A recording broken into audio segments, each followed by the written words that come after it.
Hey everyone, I'm here today with Mitchell, who is one of our PM interview coaches, as well as someone who works in product at LinkedIn. I'm super excited to be here with Mitchell today. We're going to be doing a mock PM interview where I ask Mitchell a question and he'll give the answer to that question, and then we'll follow up with feedback. Mitchell, you ready to jump into it? Yeah, sounds good. Cool. So for the purpose of this interview question, we're going to be doing a product design question. The particular question involves Spotify app. And I want us to improve the product using social features. So how can we improve the Spotify app or the Spotify experience using something related to a social connection features? Got it. So you want to improve Spotify through social improvement features. Could you give me like a minute to just organize my Yeah, thoughts? totally. Thank you.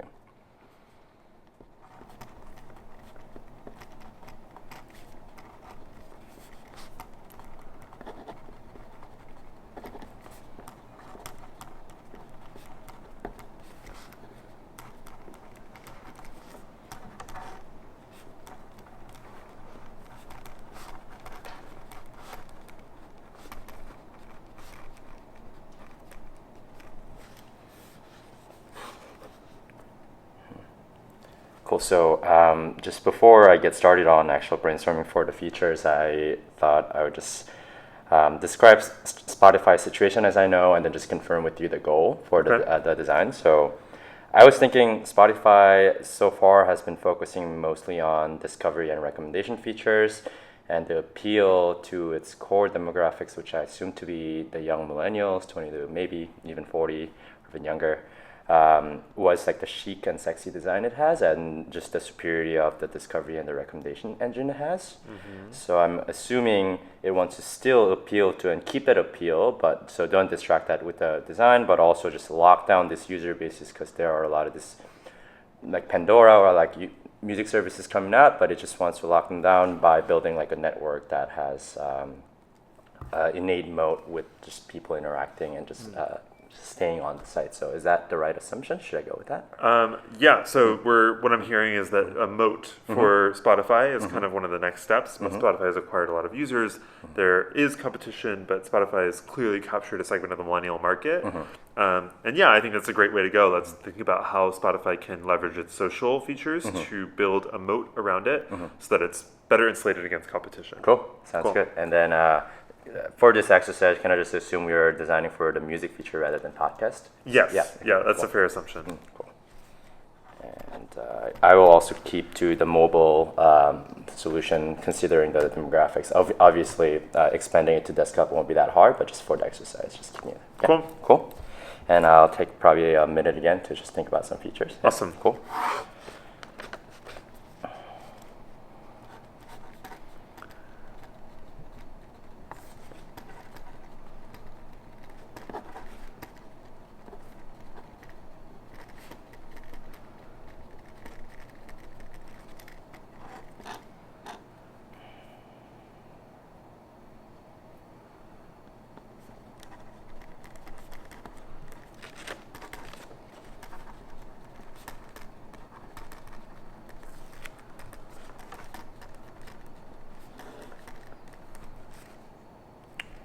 Cool. So I know that Spotify recently announced some features that will encourage more social activities like the shared playlist.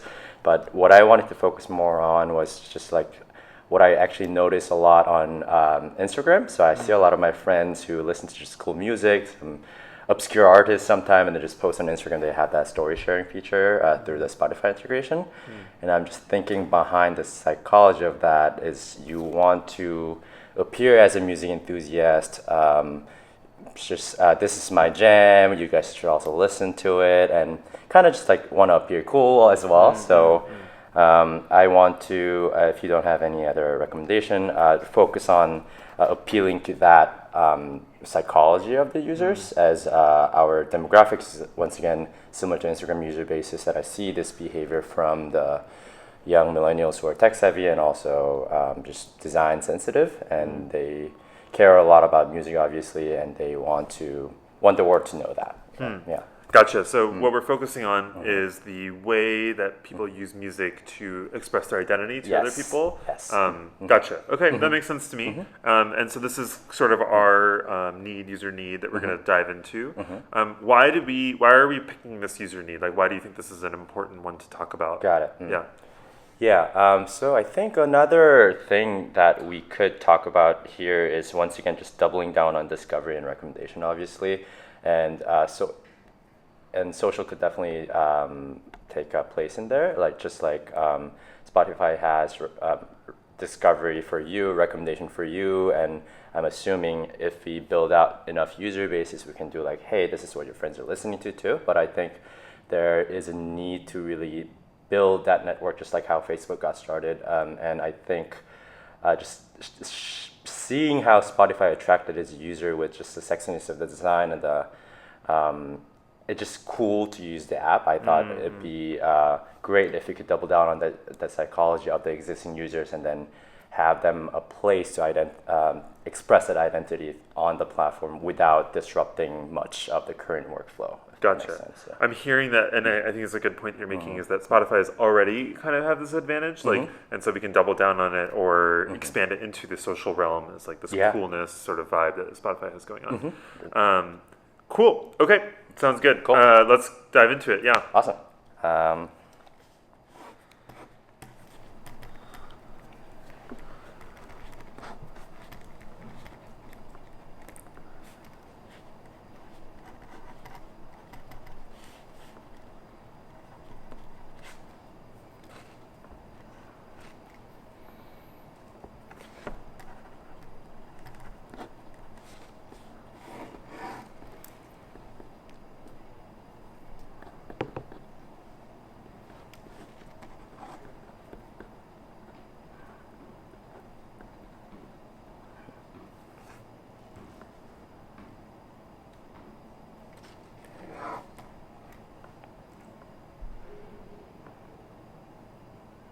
Okay, I have a couple features in mind, and I can prioritize them, and there should be some prioritization metrics too. But I think there is a way to like layer them as well. So I'll just go through one of them, and then what I think we should do first, if that makes sense. Cool. I don't know if there was like an equivalent feature in the United States, but in Korea, where I'm from, there was like a really popular social media service called Cyword, and even with our dominant chat service similar to WeChat called Kakao, what a lot of people do is on their mini homepage of the Cyword, which is their identity on the place, just their dot in the network, they had the background music that tells a story about themselves. They can change it every day, so people came in and just like, okay, so this is cool, this is what you listen to. So that was like a part of their identity, and people love this feature. And on Kakao as well, it's like a chat application, but similar to Insta Story, you can take a song and then just have that as your theme for the day, so people just change it around. So what I thought, inspired by that feature, I thought we could definitely revamp the Spotify personal profile right now, which is basically just purely populated based on your activities. So right now it has the artists you listen to, the playlists you have, and some followers, but it's definitely just pre-passive, and no one really looks into it unless you're like stalking somebody on Spotify, which is not really a thing. So I thought we could, instead of passively having users just populate it based on their activities, give users the control to populate that profile based on what they want from their music. And so it's in line with our attempt to give users the ability to express themselves through music. So just like a huge banner maybe that they can use their photos, or we can give them some pictures through Unsplash or whatever it is, and then that fits into the music, and then just play it. Okay, this is background, this is how I feel today or for the week, you guys should come listen to it. And then below that maybe just so playlist has a section right now, but what I want for my playlist is actually some people to find it more, some of my friends to find it more, and right now I have like 2 followers per each playlist or something like that, so that's kind of depressing. So under the banner, they can have like, hey, come into, these are the playlists that I've been listening to that I curated, you should come listen to it. So that's like a way for them to tell the world, this is the music I listen to, this is what I jam to, and what I liked to do, and this is how I feel. So I think that would be a really cool feature. So that's the first one. So music-based profile that has more curation abilities. And another feature. And before you move on to the second one, that's awesome. I just Yeah, wanted yeah. to ask you a couple more questions about it. So what I'm imagining here is like we have personal profiles in Spotify. People can access my playlist, things like that. Is this something that you imagine the users doing every day? Like I come in and log in and do that. One fear I'm sort of concerned about is that maybe it's a lot of upkeep. Like, Right. oh, I have to add a new song every day. Like, what if I Yeah. forget? I'm too lazy. You Yeah. have no song that day. Like, what happened? Right. How would you think about the burden on the user with relation to that? Or maybe how does Kakao do it? Or how do other apps do it? So for other apps that I've seen, it's not like a daily thing you have to keep up. So as long as you update it, it's gonna be live for however Until you many change long, it and then you again. just change I it whenever see. you feel like it. And maybe, yeah, I think that's a good point that we want to reward the users based on their activities to keep them changing the music and whatever it is. So I find the Instagram stories very appealing because you go on Instagram stories and you see how many people have seen it, and that kind of keeps you going with the dopamine hit. Obviously, I'm not saying that's like the best thing in the world, but I think there are many different ways we can surface how many people have visited your profile, so things like that to encourage the users to keep doing it. But obviously, it's not like an obligation. You have to do it every day, so it'll be on until you decide to take it down or change it. I love that direction. I love the idea that there's some, even if it's just seen like views, there's some interactivity that makes me more excited to actually post it and to get it shared with my friends and things like that. So yeah, I think that's cool. That's a cool first start. Yeah. Okay, let's move on to the second point. Yeah. Another thing that I thought would be cool is just changing chat, just maybe chatting through music as well. So one use case is just like, hey, this is the cool music that I just found, just hear it. That's one thing. But just like how there was a meme culture and GIF culture on Facebook Messenger, and people just find it, or even in iMessages, I thought Spotify, since they have the music archive library, they can give the users the ability to cut music into different snippets. They already do that for Instagram, but just share it to each other between the network through the messaging feature. So I thought that would be a cool interactive feature that could follow on a social direction. And and lastly, just it's based on the profile idea, I thought it would be really cool to follow that with a music-based feed. So right now, Spotify has like friends activity panel on the right, but it's unlike the other cool design of the entire app, it just feels out of place, and it just feels really old. It's been there since the beginning of things, and no one really looks at it anymore. I don't, at least. So I thought we can definitely revamp that after the profile, maybe just a curation of different people's profile, and then having another exposure point so people can, instead of just going and searching for each other's profile, there's a feed of, okay, Mitchell is listening to this, and you can just click on it and go to the profile, and you can also see the history of the past changes of the music, as well as Steven is listening. So it's a feed of people's different music, and maybe Spotify can eventually throw in concerts. Okay, so I was at this concert, so that's kind of just solely based on discovery, and I think it goes very well hand in hand with Spotify's doubling down on discovery and recommendation through social. So those are the three, and I just to address what I meant by we can definitely prioritize this, but also this feature can come in progression. I thought for any social features like the feed or the music chat, just like what I mentioned about the Facebook whole start problem, there needs to be some solid user basis of people interacting.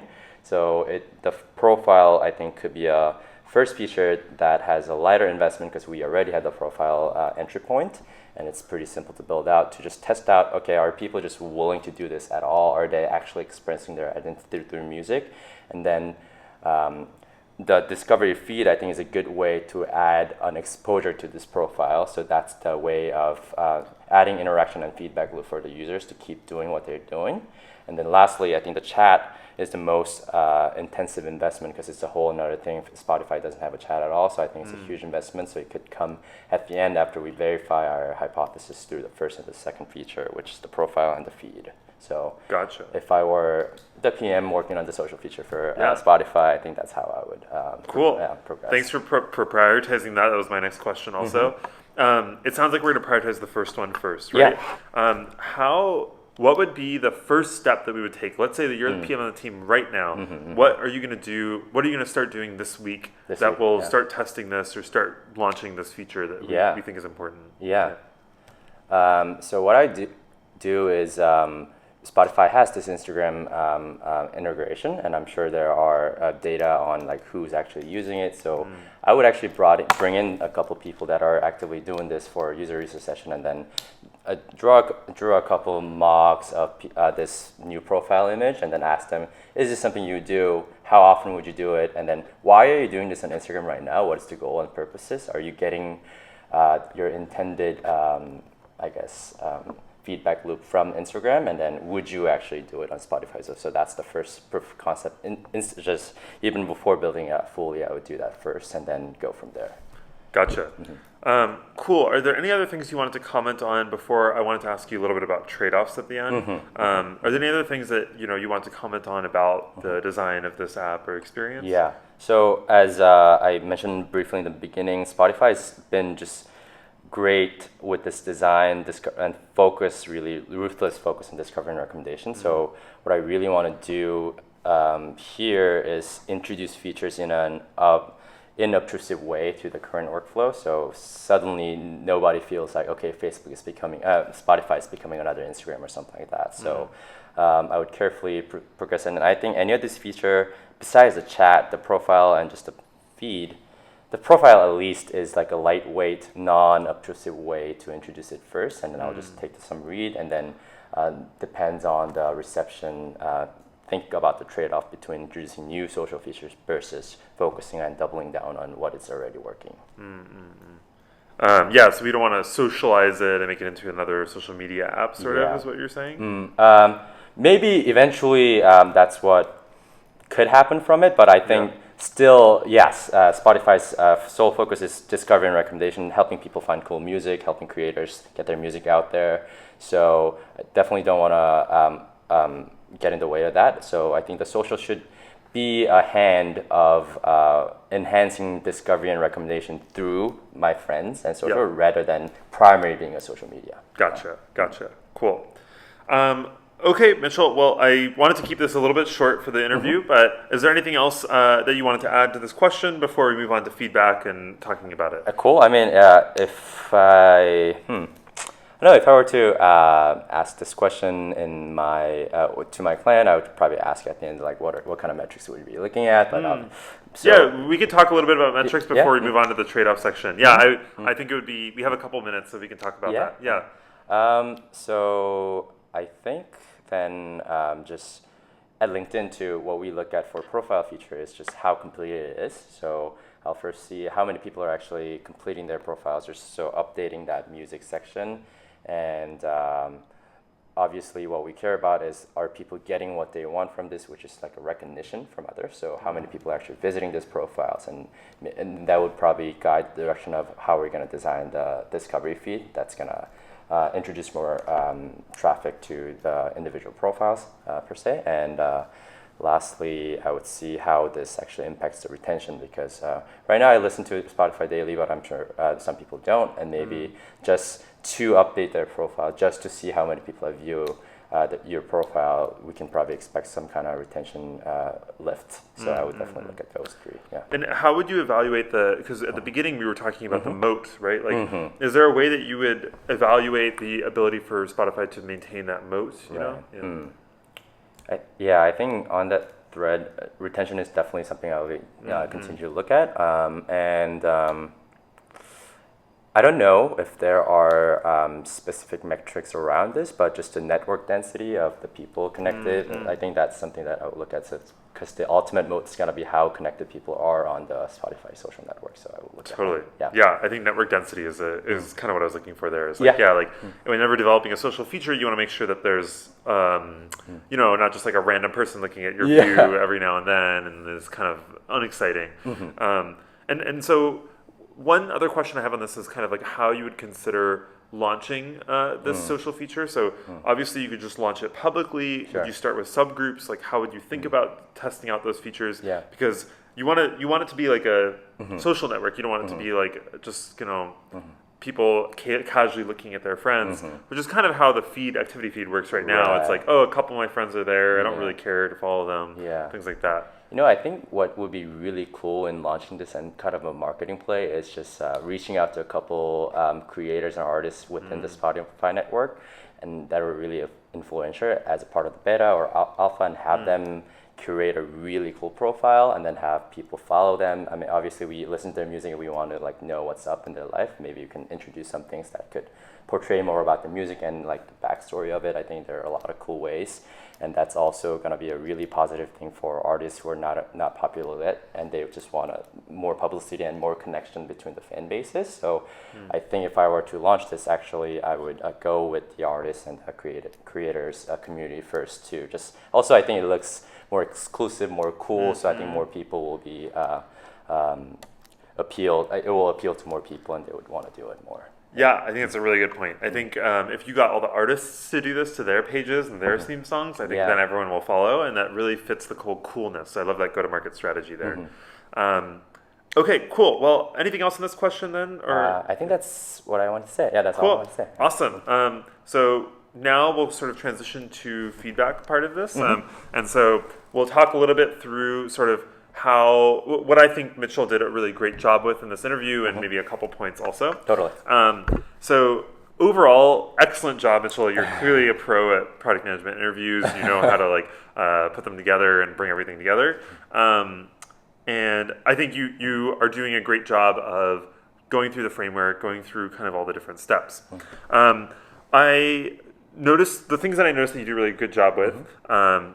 Is repeating questions. So like when I asked the question, you repeated it right after.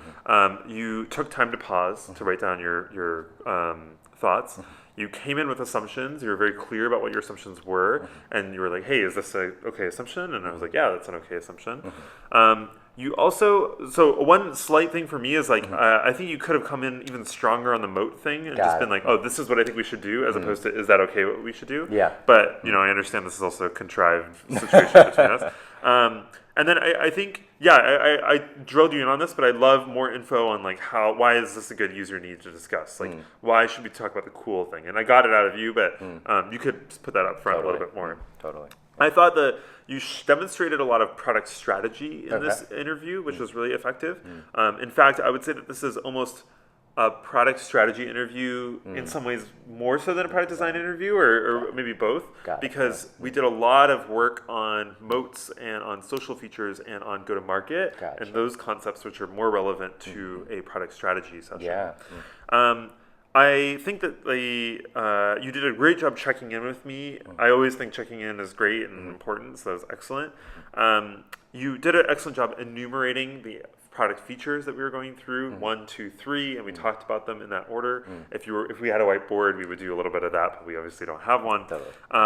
Product, and I think in general it was a great way for you when you concretely described how to implement the features or how you would prioritize them. I felt like you did a great job of being in the air and talking about the overall product strategy and product vision, and then we kind of dove down into the details and we're like, okay, like this is how we do it, or this is what we should change, and this is exactly the step that we should do. So, and one of the times that I thought you really shined was the user interview session where you were like, oh yeah, we should connect a user interview session, and that to me is just very on the nose. Like, oh yeah, first, before doing anything, we have to understand the problem before we just start building. Like any wrong answer would have been like, oh yeah, we should build this feature, because like you shouldn't build a feature until you understand that it's right.